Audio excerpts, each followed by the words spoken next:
Hello everyone, this is the all-new Hyundai Kona. It's just arrived in Australian dealerships, and we'll have our first look, an exterior and interior tour, and an exclusive first drive. Hyundai's long-awaited entrant into the small crossover segment aims to target a youthful audience with its styling, technology, and personalization options. Wildly and controversially styled, the Kona rides on a slightly modified i30 platform, sitting at 4.17 meters long and 1.8 meters wide. 3 trim levels are available in Australia, being the Active, Elite, and Highlander. Each spec has 2 engines on offer, a 2-litre engine front-wheel drive or a 1.6 turbo all-wheel drive. Our model is a special launch edition and features the base 2-litre motor. In terms of suspension, front-wheel drive variants receive a McPherson strut setup at the front and a torsion beam at the rear, whilst all-wheel drive variants receive a more sophisticated and expensive multi-link setup. No matter which version you pick, a 7-inch infotainment touchscreen with Apple CarPlay and Android Auto is standard. However, a strange omission is no satellite navigation on any model. Cargo space is measured at 361 litres, expanding to 1143 with the rear seats down. That's more than the Mazda CX-3, but lags behind the cavernous Honda HR-V. However, the space is well managed with 4 cargo tie-down hooks, whilst the false floor exposes a foam tray, which can be removed to free extra space. But keep in mind, if you fold the rear seats down in this configuration, there'll be a noticeable step. Shopping bag hooks and a small cubby area are a neat touch.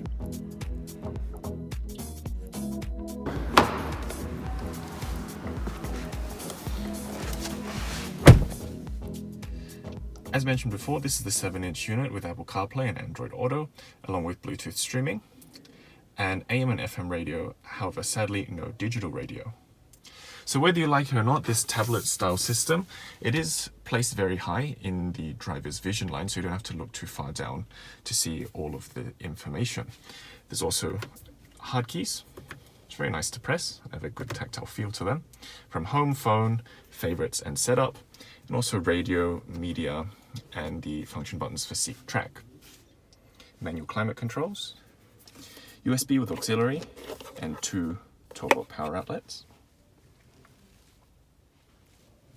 2 cup holders with 2 business card holders, a manual handbrake, and driver's armrest with a small amount of storage. Just keep in mind the actual handbrake intrudes into the space a little bit.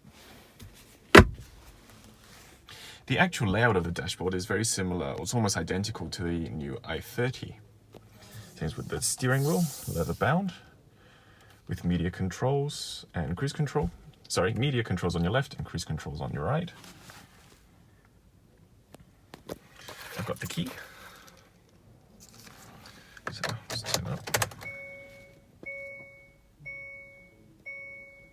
Happily, Hyundai haven't messed with the basics, so there's still a volume and a tuning knob, but they do feel just a little bit loose. In terms of plastics quality, hard on the driver's door card, soft on the armrest, and there's this nice textured trim, which is soft touch, which goes to the passenger side.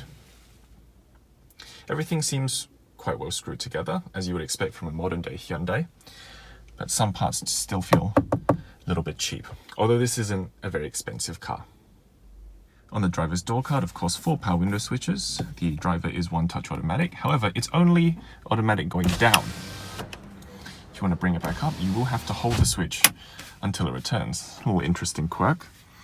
Power door locks with window locks, and power mirrors with folding.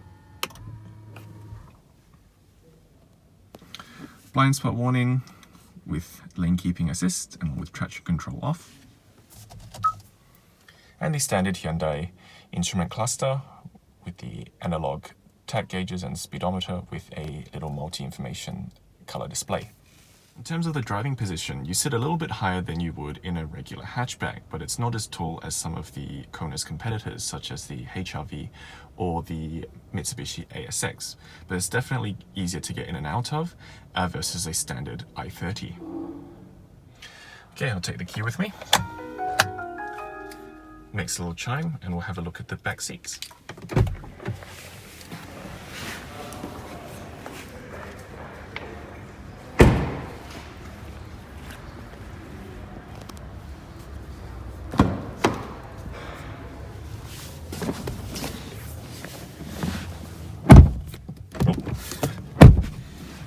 Happily, unlike a lot of small crossovers or more budget vehicles, the soft touch materials still continue all the way to the back seats.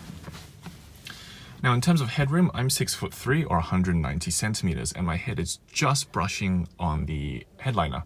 So if you're a little bit shorter than me, you should be okay. If you're taller, you definitely want to take the front seats.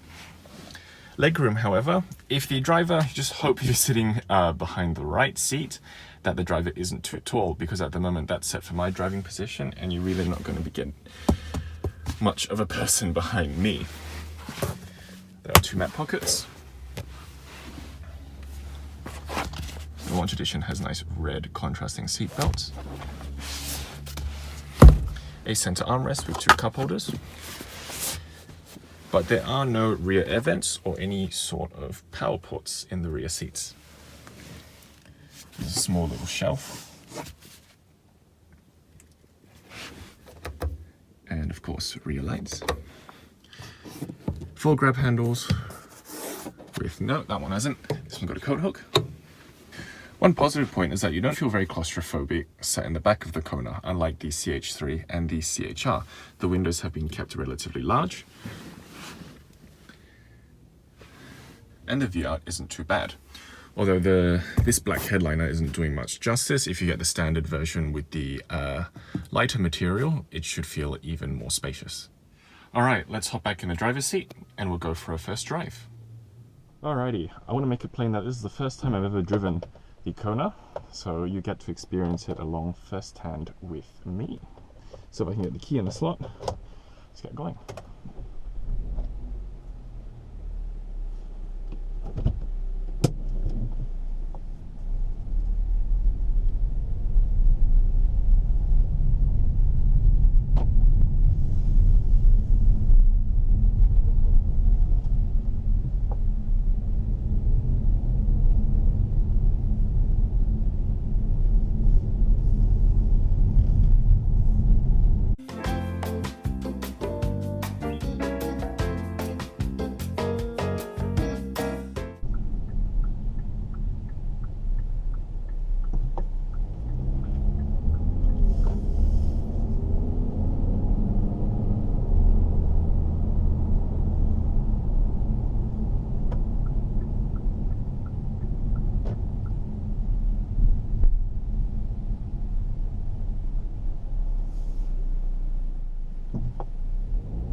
So as with all Hyundai Australian models, this would have been undergone local testing. So basically a bunch of Hyundai Australian engineers take these cars around our terrible roads and tune the suspension and the handling for local tastes. So we'll see how well they've done it.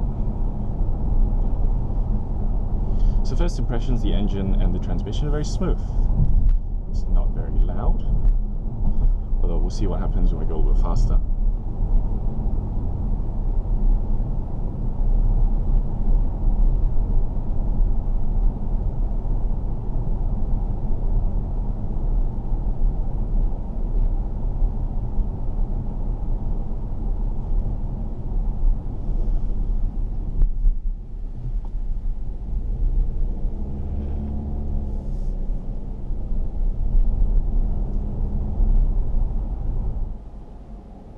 Okay, let's see how well this can move off the line. We'll go to Sport.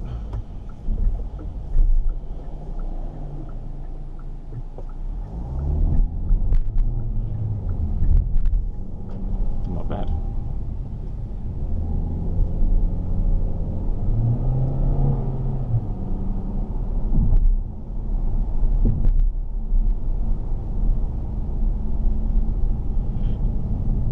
Well, you can definitely feel the steering weight increases. It's quite heavy actually.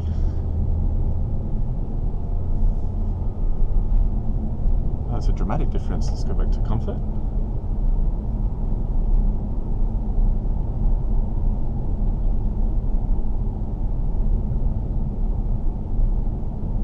So there we are. We know that Sport alters the transmission mapping, holds the gears, and also increases the steering weight.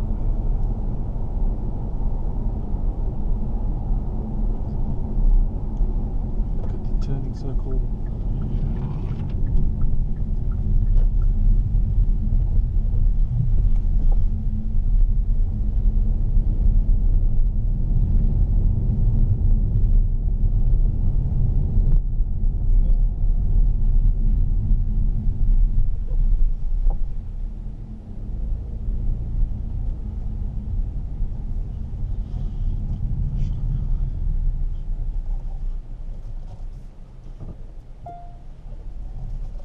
dynamic guidelines.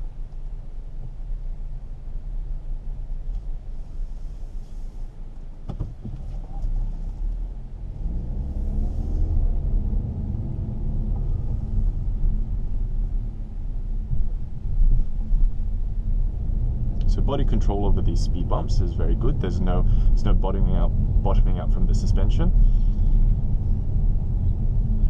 Let's have a look at it. Go on the side. Yeah, handles them very well.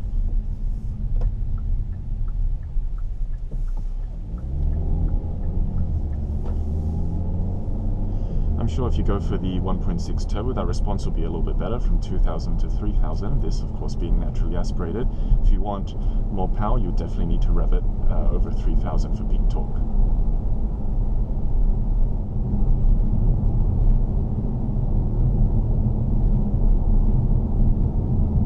Alright, over these coarse chip roads there is a decent amount of road noise coming through the cabin,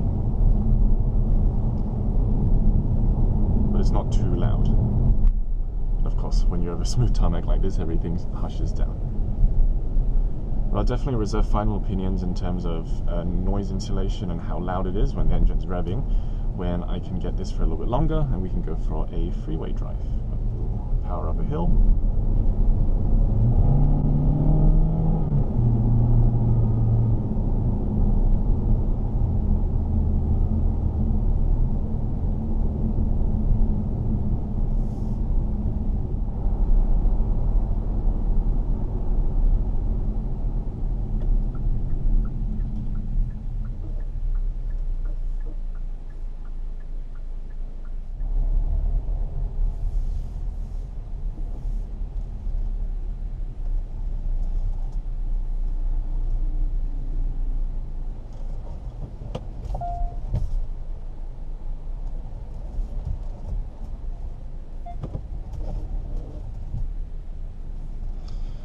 And there we are, that's our first look and first drive of the new Hyundai Kona.